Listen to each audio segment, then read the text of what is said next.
അങ്ങനെ നമ്മള് full A പ്ലസിന്റെ നിറവിലാണ് Lachu നിൽക്കുന്നത് ഗൈസ്. അങ്ങനെ അവർക്ക് കിട്ടിയ സമ്മാനങ്ങളാണ് നമ്മൾ അൺബോക്സ് ചെയ്യാൻ പോകുന്നത്.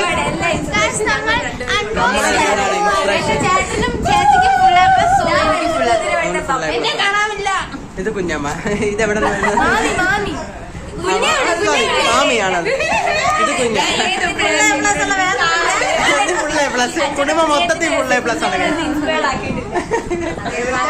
കുഞ്ഞമ്മമാരെ മാമിമാരെ ഇൻസ്പയർഡ് ആക്കിയിട്ടില്ല. അൺബോക്സ് ചെയ്ത് നമ്മളെ ഏറ്റവും ലാസ്റ്റത്തെ നായിക, ലാസ്റ്റത്തെ ഫുൾ എ പ്ലസ്, ഇനി വരുന്ന ഫുൾ എ പ്ലസ് ആണ്. നമുക്ക് ഗിഫ്റ്റ് ഫുൾ എ പ്ലസിന്റെ റിസൾട്ട് ഞാൻ ഇതിനകത്ത് പിൻ ചെയ്തേക്കാം ഗൈസ്. ഇനി അടുത്ത അൺബോക്സ് ചെയ്യണം ഓഫ് ദിസ് ഗിഫ്റ്റ്. ഓരോരുത്തർ തന്ന ഗിഫ്റ്റ് പേര് നാളെ വായിച്ച് ഇത് ഞാൻ കൊടുത്ത ഗിഫ്റ്റ് ആണ്. ഇത് രാമചന്ദ്രന്റെ പരസ്യമല്ല, ഇത് രാമചന്ദ്രന്റെ പരസ്യമല്ല, പക്ഷേ നമ്മൾ സ്വന്തമായിട്ട് പെയ്ഡ് ചെയ്ത് വാങ്ങിച്ച സാധനമാണ്. ഇത് തിന്നാനുള്ളത് വളരെ സന്തോഷം. നിങ്ങളിൽ നിന്നും കുട്ടി വളരെയധികം പ്രോത്സാഹനങ്ങൾ ഇതുപോലെ പ്രതീക്ഷയുള്ളൂ. ഇതുപോലത്തെ പ്രോത്സാഹനങ്ങൾ പ്രതീക്ഷിച്ചു. നല്ലൊരു ചെലവാണ് വളർന്നു വരുന്ന ഫുൾ എ പ്ലസുകളാണ് ഗൈസ്. ഗൈസ് തന്നെ അടുത്തത്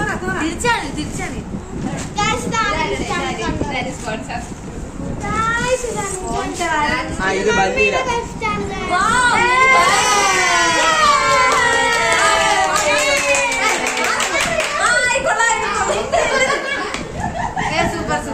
അനിത്യക്ക് കൊണ്ടുവന്നത് ചേച്ചി അടിച്ചു മാറ്റാനുള്ള നീക്കമാണ്, സ്വതന്ത്രമായ നീക്കമാണ് ഗൈസ്. ഈ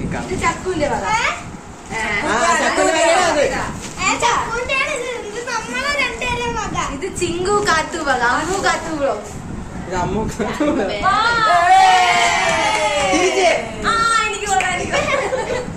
എനിക്കാണ് ഇത് ഇട്ടാ തന്നെ അറിയാം. നീ വല്ല അമ്മച്ചിമാരൊക്കെ അമ്മച്ചി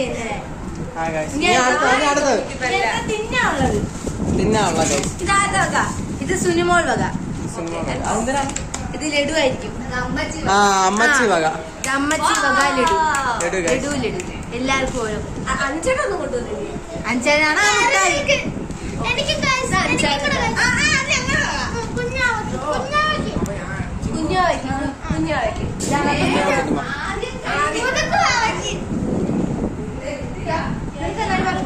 ഗൈസ്. അങ്ങനെ ഫുൾ എ പ്ലസിന്റെ വൈബിലാണ് ഗൈസ്. എങ്ങനെ ചേച്ചി എങ്ങനെയാണ് കുട്ടിക്ക് വേണ്ടിയുള്ള സഹായങ്ങൾ ചെയ്തത്? സഹായങ്ങൾ ചെയ്തത് പറയാം.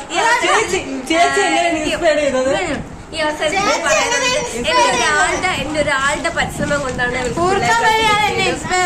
ഞാൻ അവള് പഠിക്കുമ്പോഴത്തേക്കും കൂടെ ഇരിക്കുമായിരുന്നു. അവർക്ക് വെള്ളം കട്ടൻ ചായ, പിന്നെ മെയിൻ ആയിട്ടൊക്കെ എന്ത് ഫംഗ്ഷൻ ഉണ്ടെങ്കിലും ഞാനാണ് പറഞ്ഞു കൊടുക്കുന്നത്. അതുകൊണ്ട് മാത്രമാണ് ഇത് കിട്ടിയത്. അതിന് ഞാൻ വളരെ ഗിഫ്റ്റ്, അതുപോലെ തന്നെ അനച്ചാന്റെ ഗിഫ്റ്റ്, ഇരട്ട വെച്ച ഗിഫ്റ്റ്.